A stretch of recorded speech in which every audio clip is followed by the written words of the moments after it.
हैं प्यारे प्यारे बच्चों, उम्मीद है आप सब अच्छे होंगे। और बीएससीबी बिहार का जो 10th का एग्ज़ाम होने वाला है 17 फरवरी से, उसकी तैयारी आपकी ज़ोरों शोरों से चल रही होगी।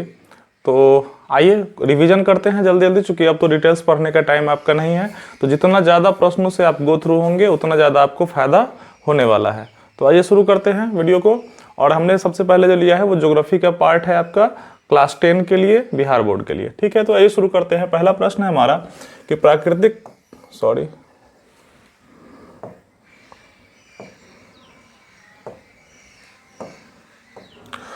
प्राकृतिक संसाधनों के संरक्षण के लिए 1968 में कौन सा कन्वेंशन हुआ था?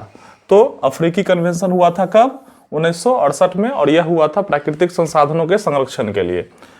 सौर ऊर्जा निम्नलिखित में से कौन सा संसाधन है? तो नवीकरणीय है। वैसा ऊर्जा संसाधन जिसकी पुनः पूर्ति संभव है निकट भविष्य में, उसको हम क्या कहते हैं? नवीकरणीय संसाधन कहते हैं। तो सौर ऊर्जा क्या है? अक्षय स्रोत है, कभी खत्म नहीं होगा, इसलिए क्या है? नवीकरणीय संसाधन है।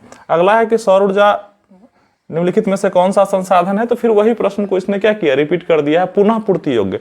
ऑप्शन आपको ये भी रह सकता है कि पुनः पूर्ति योग्य, तो ये भी सही है। नवीकरणीय या पुनः पूर्ति योग्य जो है वो सौर ऊर्जा है। अगला है विश्व पर्यावरण दिवस कब मनाया जाता है? तो 5 जून को। ये बहुत ही VVI क्वेश्चन है। ये विश्व पर्यावरण दिवस 5 जून को मनाया जाता है। द्वितीय पृथ्वी सम्मेलन कहाँ हुआ था? तो न्यूयॉर्क में हुआ था। द्वितीय पृथ्वी सम्मेलन कहाँ हुआ था? न्यूयॉर्क में हुआ था 1997 में। प्रथम पृथ्वी सम्मेलन कहाँ हुआ था? तो रियो डी जेनेरियो ब्राजील में हुआ था। देखिए, पहला जो हुआ था वो रियो डी जेनेरियो ब्राजील में हुआ था 1992 में, और दूसरा जो हुआ था वो न्यूयॉर्क में 1997 में हुआ था। इसको याद रखेंगे आप। तीसरा पृथ्वी सम्मेलन कहाँ हुआ था? तो जोहानसबर्ग 2022 में। जोहानसबर्ग 2022 में। कौन अनवीकरणीय संसाधन है? तो जीवाश्म ईंधन और प्राकृतिक गैस जो है वो क्या है? अनवीकरणीय है। अनवीकरणीय मतलब जिसका निकट भविष्य में पुनः पूर्ति संभव नहीं है। ऐसा नहीं कि पेट्रोल खत्म हो जाएगा तो तुरंत आप बना लीजिएगा, तो ये उसको कहते हैं अनवीकरणीय, जल्दी वो नया नहीं किया जा सकता है। तो जीवाश्म ईंधन जितने हैं जैसे कोयला वगैरह, ठीक है, प्राकृतिक गैस, पेट्रोलियम, ये सब क्या है? अनवीकरणीय संसाधन है। कोयला किस प्रकार का संसाधन है? तो अनवीकरणीय। वही बात है, कोयला भी क्या है? अनवीकरणीय है, जल्दी इसको आप बना नहीं सकते हैं। अगला है कि डाकुओं की अर्थव्यवस्था का संबंध किससे है? तो डाकुओं की अर्थव्यवस्था का जो संबंध है दोस्तों वो है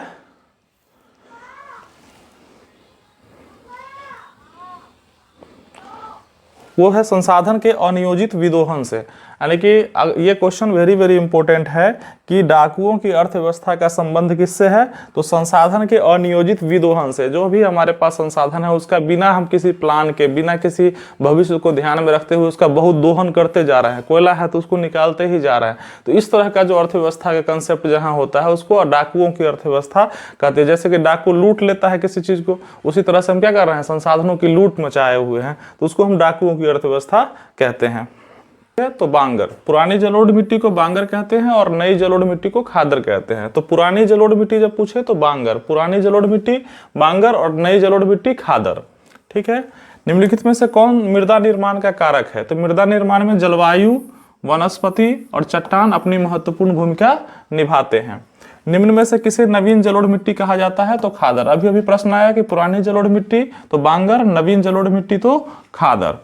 काली मिट्टी कहाँ पाई जाती है? तो ज्यादातर महाराष्ट्र और गुजरात के भी कुछ हिस्सों में, लेकिन मेनली महाराष्ट्र में पाई जाती है, जो कि कपास की खेती के लिए उपयुक्त होती है। रेगुर मिट्टी भी काली मिट्टी को ही कहा जाता है। ये बहुत ही इंपॉर्टेंट क्वेश्चन होगा कि रेगुर मिट्टी किसे कहते हैं? तो काली मिट्टी को ही रेगुर मिट्टी भी कहते हैं। प्रथम राष्ट्रीय जल नीति कब लागू हुई? तो सितंबर 1987 में प्रथम राष्ट्रीय जल नीति लागू हुई थी। भाखड़ा नांगल परियोजना किस नदी पर बनी हुई है? तो सतलज नदी पर। भाखड़ा नांगल सतलज नदी पर और हीराकुंड महानदी पर।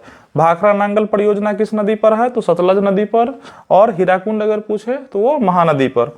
निम्न में से कौन सा अजैविक संसाधन है? तो नदी जिसमें जीवन नहीं है। संसाधन दो तरह से होते हैं, इस तरह से भी वर्गीकरण इसका होता है कि जैव और अजैव। तो नदी क्या है? वो अजैव है, अजैव संसाधन है। ठीक है। कृष्णाराज सागर बांध किस नदी पर है? तो कावेरी नदी पर। कृष्णाराज सागर बांध किस नदी पर है? तो कावेरी नदी पर। आइए अगले प्रश्न को देखते हैं कि भूमिगत जल स्तर की गिरावट रोकने के लिए कौन सी योजना चलाई गई है? भूमिगत जल स्तर की गिरावट को रोकने के लिए कौन सी योजना चलाई गई है? तो वर्षा जल संग्रहण, वाटर शेड मैनेजमेंट और ड्रिप इरिगेशन यानी ड्रिप सिंचाई, ये 3 व्यवस्थाएं की गई है। किसको? भूमिगत जल जो है हमारा उसका लेयर बहुत डाउन जा रहा है, इसके लिए वर्षा जल संग्रहण, वाटर शेड मैनेजमेंट और ड्रिप इरिगेशन यानी ड्रिप सिंचाई। किस भाग में मैंग्रोव वन सबसे ज्यादा पाया जाता है? तो सुंदरबन में। ये बहुत ही इंपॉर्टेंट क्वेश्चन है, याद रखिएगा कि मैंग्रोव वन जब भी पूछे तो सुंदरबन का नाम आना चाहिए। शरावती नदी घाटी परियोजना कहाँ अवस्थित है? तो शरावती कर्नाटक। शरावती नदी घाटी परियोजना कर्नाटक में स्थित है। इंदिरा गांधी नहर किस राज्य में है? तो राजस्थान। राजस्थान का लाइफलाइन है ये। अगर ये नहर नहीं होती तो राजस्थान में आज जो तरक्की है वो आपको देखने को नहीं मिलती, इसलिए लाइफलाइन कह सकते हैं इंदिरा गांधी नहर को राजस्थान का। ठीक है, चूंकि ये ज्यादातर क्या था, बहुत ही शुष्क यहाँ की भूमि थी और काफी मरुस्थलीय टाइप का था, लेकिन इंदिरा गांधी नहर अब हर जगह पर पहुंचकर यहाँ पर खेती लायक भी बहुत सारा व्यवस्था कर दिया और लाइफलाइन ही कह सकते हैं आप राजस्थान का इंदिरा गांधी नहर को। दामोदर घाटी परियोजना किस राज्य में है? तो डीवीसी जो है वो झारखंड का मेनली है, वैसे बंगाल में भी है ये, लेकिन मेनली जो है वो झारखंड का। ठीक है, दामोदर घाटी परियोजना डीवीसी, दामोदर वैली कॉर्पोरेशन। बाघ परियोजना की शुरुआत कब हुई? 1973 में बाघ परियोजना 1973 में। काजीरंगा राष्ट्रीय उद्यान कहाँ है? असम में। गैंडा आपने देखा होगा एक्सिंग वाला, तो वो फेमस किसके लिए है? काजीरंगा ही वो फेमस है, और वो काजीरंगा है कहाँ? तो असम में है। भारतीय वन्य जीव बोर्ड का गठन कब हुआ था? तो 1952 में। भारतीय वन्य जीव बोर्ड का गठन जो हुआ था 1952 में हुआ था। ट्रैक्सोल का उपयोग कैंसर में होता है। ट्रैक्सोल का उपयोग कैंसर में होता है, इंपॉर्टेंट प्रश्न है ये। ट्रैक्सोल का उपयोग कैंसर में होता है। जिम कॉर्बेट राष्ट्रीय उद्यान कहाँ स्थित है? तो उत्तराखंड में। ये भी बहुत इंपॉर्टेंट क्वेश्चन है। देखिए, जिम कॉर्बेट और यहाँ पर काजीरंगा, ये 2 पूछा जाता है, तो काजीरंगा असम में और जिम कॉर्बेट उत्तराखंड में, ये प्रश्न पूछे जाते हैं। आइए आगे देखते हैं। भारत का सबसे छोटा जैवमंडलीय रिजर्व कौन सा है? तो डिब्रू सैखोवा। डिब्रू सैखोवा सबसे छोटा जैवमंडल रिजर्व, सबसे छोटा जैवमंडल रिजर्व तो डिब्रू सैखोवा, याद रखिएगा। क्यूनाइन का उपयोग होता है मलेरिया में। कुनैन भी आप इसको बोलते हैं, यहाँ पर टाइपिंग जो भी है क्यूनाइन नहीं, कुनैन भी याद रखिएगा, मलेरिया में उपयोग होता है कुनैन का। ठीक है। सिमलीपाल राष्ट्रीय उद्यान कहाँ है? तो उड़ीसा में है। सिमलीपाल राष्ट्रीय उद्यान कहाँ है? तो उड़ीसा में है। भारत का कितना प्रतिशत भाग वनों से ढका हुआ है? तो 24.62%। 24.62%, कम से कम इसको 33 से ऊपर ले जाना होगा। ठीक है, इतना वन होना ही चाहिए किसी भी भौगोलिक सीमा के अंदर, तो ये अच्छा माना जाता है पर्यावरणीय नजरिए से। ठीक है, तो अभी भारत का 24.62 है। रोहिला राष्ट्रीय उद्यान कहाँ है? तो हिमाचल प्रदेश में रोहिला है। हिमाचल प्रदेश में रोहिला राष्ट्रीय उद्यान कहाँ है? हिमाचल प्रदेश में। रोहिला राष्ट्रीय उद्यान हिमाचल प्रदेश में। मैग्नीज उत्पादन में उड़ीसा सबसे बड़ा है। हमारे देश में मैग्नीज उत्पादन में सबसे ज्यादा उड़ीसा है, और वर्ल्ड में I think 4th place India का है मैग्नीज उत्पादन में। और भारत में सबसे ज्यादा कहाँ उत्पादन होता है? तो उड़ीसा में सबसे ज्यादा मैग्नीज का उत्पादन होता है। निम्न में से कौन सा लौह अयस्क का एक प्रकार है? तो हेमाटाइट सबसे ज्यादा जो ये मुख्य अयस्क माना जाता है लोहे का, एफी का, तो वो हेमाटाइट है। भारत किस खनिज के उत्पादन के लिए विश्व में सबसे ज्यादा? तो अभ्रक में यह नंबर 1 है। भारत जो है अग्रणी है अभ्रक में। अभ्रक के उत्पादन में भारत नंबर 1 है। निम्न में से कौन सा भारत का पहला स्वदेशी प्रयास से बना परमाणु विद्युत केंद्र है? तो स्वदेशी प्रयास से बना हुआ कल्पक्कम परमाणु विद्युत केंद्र जो है वो स्वदेशी प्रयास से बना हुआ है। हिमाचल प्रदेश के मणिकरण में किस प्रकार का ऊर्जा संयंत्र है? तो भूतापीय ऊर्जा। भूतापीय ऊर्जा, ये सब डिटेल जब आप पढ़ेंगे तो जानेंगे, लेकिन हिमाचल प्रदेश में भूतापीय ऊर्जा का एक बहुत ही प्रमुख ऊर्जा संयंत्र है। कर्नाटक, कैगा कर्नाटक। कल्पक्कम कहाँ? तमिलनाडु में। कल्पक्कम ये कहाँ है? तमिलनाडु में। कल्पक्कम कहाँ है? तमिलनाडु में। कल्पक्कम कहाँ है? तमिलनाडु में। और यही तो स्वदेशी से भी जो क्वेश्चन जो था पिछले स्लाइड में हमारा, कि स्वदेशी से बना हुआ, देखो तो कौन सा भारत का पहला स्वदेशी प्रयास से बना परमाणु विद्युत केंद्र? यही कल्पक्कम है, और ये कहाँ है? तमिलनाडु में है। ठीक है।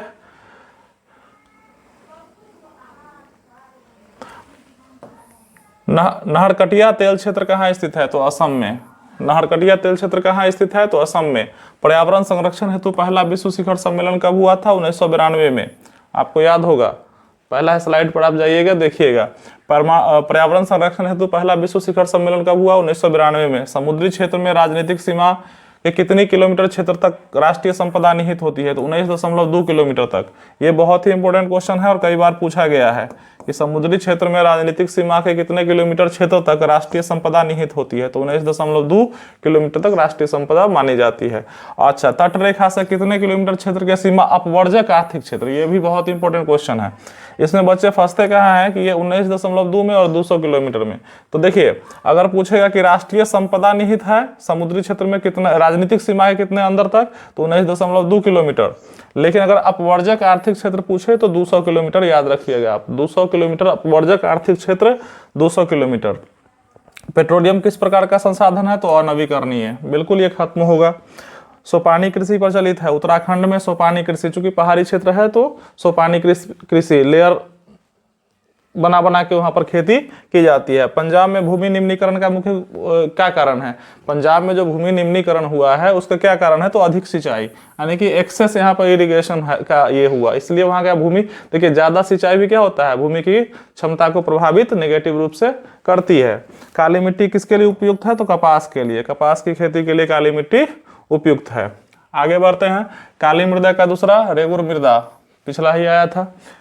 मेढक के प्रजनन को नष्ट करने वाला रसायन कौन सा है, तो एंड्रीन, ठीक है। एंड्रीन जो है वो मेढक के प्रजनन क्षमता को नष्ट करता है। अच्छा, ये सब क्वेश्चन क्यों जरूरी है, तो ये जब आप सिलेबस पूरा पढ़ेंगे तो आपको ज्ञात हो जाएगा। मरुस्थलीय मृदा किस राज्य में पाई जाती है, तो राजस्थान में। कौन सी मिट्टी कपास की खेती के लिए सर्वोत्तम मानी जाती है, तो काली मिट्टी या रेगुर मिट्टी, दोनों ऑप्शन आपको आ सकता है, दोनों आपको ध्यान में रखना पड़ेगा। भारत में सबसे लंबा बांध कौन सा है, हीराकुंड। हीराकुंड बांध कहाँ, किस पे है, तो आपके, चलिए अपने पिछले स्लाइड में हमने बताया था, आप उसका जवाब दीजिएगा कमेंट सेक्शन में।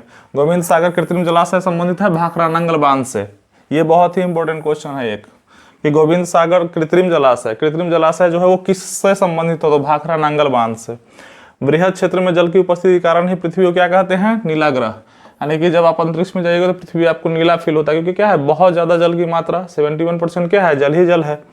देश में सर्वाधिक वर्षा कहाँ होती है, तो मौसिनराम, ठीक है, मौसिनराम इस तरह से लिखा रहेगा, तो आप ये देख लीजिएगा। मेघालय में प्राणियों में के शरीर में कितनी प्रतिशत जल की मात्रा निहित होती है, तो 65%, प्राणियों के शरीर में 65% जल होता है।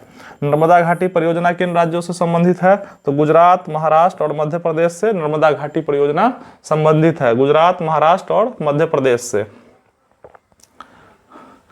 देश के बांधों को किसने भारत का मंदिर कहा था, ये मोस्ट इंपोर्टेंट क्वेश्चन में से आता है। देश के बांधों को, यानी कि जो भी डैम बनाए गए हैं उनको भारत का मंदिर किसने कहा था, पंडित जवाहरलाल नेहरू ने कहा था। क्यों, क्योंकि ये डैम का जो भारत के विकास में योगदान होता है, किसी भी देश के विकास में, वो बहुत ही ज्यादा होता है, इसलिए भारत का मंदिर कहा था पंडित नेहरू जी ने, किसको, बांधों को, डैम्स को, ठीक है। हीराकुंड परियोजना किस नदी पर है, तो महानदी पर। भारत में सबसे बड़ा मानव निर्मित जलाशय है गोविंद सागर, ये भी इंपॉर्टेंट क्वेश्चन है। भारत में सबसे बड़ा मानव निर्मित जलाशय जो है वो गोविंद सागर है। बिहार में अति जल दोहन से किस तत्व का संकेंद्रण बढ़ा है, तो आर्सेनिक का। अति जल दोहन से आर्सेनिक का संकेंद्रण बढ़ा है बिहार में, ये बिहार से प्रश्न है इसलिए इंपॉर्टेंट बन जाता है बीएससीबी के एग्जाम में। बिहार में अति जल दोहन से किस तत्व का संकेंद्रण बढ़ा है, आर्सेनिक का। कुल जल का कितना प्रतिशत भाग महासागरों में निहित है, तो 96.6%। महासागर जो है, जो पूरी जल राशि है उसका 96.6% कवर करता है केवल ओशन, महासागर। उसमें भी पैसिफिक ओशन सबसे बड़ा। विश्व की कितनी प्रतिशत जनसंख्या भारत में निवास करती है, तो लगभग 18% जनसंख्या जो है वो भारत में निवास करती है। निम्न में कौन बिहार की प्रमुख नदी घाटी परियोजना है, तो सोन नदी घाटी। ये बहुत ही इंपॉर्टेंट क्वेश्चन है, सोन नदी घाटी से कई प्रश्न पूछे जाते हैं। तो बिहार में कौन से प्रमुख नदी घाटी परियोजना है, तो सोन नदी घाटी परियोजना। निम्न राज्यों में से किस में सर्वाधिक क्षेत्र में वन पाया जाता है, तो ये तो बहुत इंपॉर्टेंट है, कई बार पूछा भी गया कि मध्य प्रदेश में, भारत में सबसे ज्यादा वन जो है 1% मध्य प्रदेश में ही पाया जाता है सर्वाधिक क्षेत्र में। आयुर्वेद का जनक किन्हें कहा जाता है, चरक को, ठीक है। सुंदरवन कहाँ है, पश्चिम बंगाल में। सुंदरवन कहाँ है, पश्चिम बंगाल में। सुंदरवन एक बहुत बड़ा डेल्टा बनाती है जो कि भारत का सबसे बड़ा डेल्टा है, और मैंग्रोव वन के लिए भी सुंदरवन क्या है, प्रसिद्ध होता है। तो ये दो प्रश्न जो है वो सुंदरवन से आते हैं, मैंग्रोव वन और डेल्टा। और वो कहाँ है सुंदरवन, पश्चिम बंगाल में। आगे देखते हैं, भारत का राष्ट्रीय पक्षी कौन सा है, तो मयूर। वन संरक्षण एवं प्रबंधन की दृष्टि से वनों को कितने वर्गों में विभाजित किया गया है, तो 3 वर्गों में विभाजित किया गया है। इसके भी डीप में अगर आप पढ़िएगा जब सिलेबस, तो आपको पता चलेगा कि कितने 3 तरह से किया गया है वन संरक्षण एवं प्रबंधन की दृष्टि से।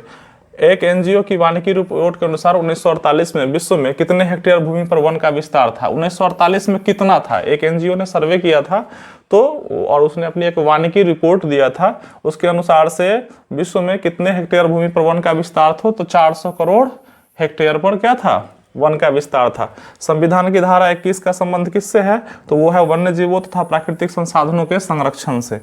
ठीक है, भारत का कान्हा राष्ट्रीय पार्क प्रसिद्ध है बाघ के लिए। ठीक है, भारत का कान्हा राष्ट्रीय पार्क प्रसिद्ध है बाघ के लिए। निम्न में से कौन सा जानवर केवल भारत में ही पाया जाता है, तो जानवर यहाँ पे है, मतलब जीव है डॉल्फिन। गिर राष्ट्रीय उद्यान कहाँ है, गुजरात में। गिर, ये भी बहुत इंपॉर्टेंट क्वेश्चन बन जाता है, गुजरात में है। ठीक है, दुधवा उद्यान कहाँ है, तो Uttar Pradesh. Jim Corbett national park कहाँ है, तो उत्तराखंड में, लेकिन दुधवा कहाँ है, तो उत्तर प्रदेश में। दुधवा कहाँ है, उत्तर प्रदेश में। ठीक है, नंदा देवी राष्ट्रीय उद्यान कहाँ है, उत्तराखंड में। नंदा देवी राष्ट्रीय उद्यान कहाँ है, तो उत्तराखंड में। भारत में 2001 में कितने प्रतिशत भौगोलिक क्षेत्र में वन का विस्तार था, वैन हो गया है यहाँ पर टाइपिंग एरर, इसको मानेंगे आप। वन का विस्तार है तो 19.27%। भारत में 2001 की बात कर रहा है, कितने प्रतिशत भौगोलिक क्षेत्र में वन का विस्तार था, तो 19.27%। वैसे ये डेटा पुराना हो गया, अपडेट डाटा ज्यादा ध्यान दीजिएगा। वन स्थिति की रिपोर्ट के अनुसार भारत में वन का प्रतिशत कितना है, तो 20.55% जो है वो वन का प्रतिशत है। बिहार में कितने प्रतिशत में वन का फैलाव है, तो 7.1%, यानी कि स्थिति काफी खराब है बिहार का वन के प्रतिशत में। वैसे काफी काम हो रहा है, ठीक है, इसके लिए, लेकिन अभी भी वन का प्रतिशत बिहार में है जो वो काफी कम है। पूर्वोत्तर राज्यों के 188 आदिवासी जिलों में देश के कुल क्षेत्र का कितना प्रतिशत वन है, तो 60.11। ये बहुत अच्छा गुड सिग्नल है कि आदिवासी जो भी समुदाय है वो वन के प्रति काफी सचेत होते हैं। तो आप देख सकते हैं कि 188 जो आदिवासी जिले हैं देश में, उसमें कुल वन जो है वो 60.11 भारत का रहा है, उपस्थित है। 1951 से 1980 तक लगभग कितना वर्ग किलोमीटर वन क्षेत्र कृषि भूमि में परिवर्तित हुआ। 1951 से 80 तक जो भी वन था, बहुत सारा ऐसा वन का क्षेत्र था जिसको कृषि भूमि में परिवर्तित कर दिया गया। तो वैसा था लगभग 26,200 किलोमीटर, 26,200 किलोमीटर। टेक्सोल का उपयोग कैंसर में होता है।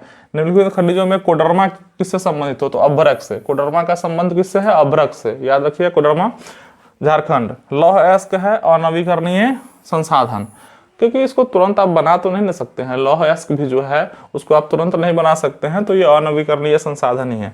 भारत का सबसे बड़ा लौह अयस्क उत्पादक राज्य कौन सा है, तो कर्नाटक। यहाँ थोड़ा सा टाइपिंग एरर, इसको मानेंगे आप। कर्नाटक जो है वो सबसे बड़ा लौह अयस्क उत्पादक राज्य है, कर्नाटक। किस खनिज को उद्योगों की जननी कहा जाता है, तो लौह को। लोहा को ही सभी उद्योगों के लिए जननी कहा जाता है, कि चूंकि जितने भी बड़े बड़े इंफ्रास्ट्रक्चरल ये निर्माण होता है वो सब लोहा के ही बेस पर है, और वो नहीं रहेगा तो बाकी उद्योग के लिए फैक्ट्रीज का निर्माण, मशीनों का निर्माण बहुत मुश्किल हो जाएगा। इसलिए उद्योगों का आधारभूत उद्योग में आता है लोहा उद्योग। ठीक है, तो उद्योगों की जननी लोहा को ही कहा जाता है। निम्न में से कौन लौह युक्त खनिज का उदाहरण है, मैग्नेटाइट। ठीक है, अब वो ये ऑप्शन पर डिपेंड करेगा। अब हेमाटाइट दे दिया तो वो भी हो जाएगा, मैग्नेटाइट भी हो जाएगा, लेकिन ये ऑप्शन पर डिपेंड करेगा। एल्युमिनियम बनाने के लिए किस खनिज की आवश्यकता पड़ती है, तो बॉक्साइट की। ये सबसे मेन अयस्क जो है, ओर जो है एल्युमिनियम का, यही है बॉक्साइट। पीतल बनाया जाता है तांबा और जस्ता दोनों के मिक्सचर से। पीतल बनाया जाता है तांबा और जस्ता दोनों के मिक्सचर से। 1 टन इस्पात बनाने में कितना मैग्नीज का उपयोग होता है, तो 10 किलोग्राम। 1 टन इस्पात बनाने में, इस्पात यानी कि स्टील जो बनता है उसमें कितना मैग्नीज का उपयोग होता है 1 टन बनाने में, तो 10 किलोग्राम का। भारत में किस खनिज का अभाव है, तो लेड सीसा, उसका क्या है, वो अभाव है भारत में।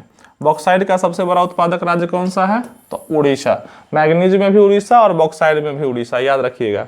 मैग्नीज और बॉक्साइट दोनों में उड़ीसा क्या है, भारत में नंबर 1 है। कार्बनिक खनिज है तो कोयला, पेट्रोलियम और प्राकृतिक गैस।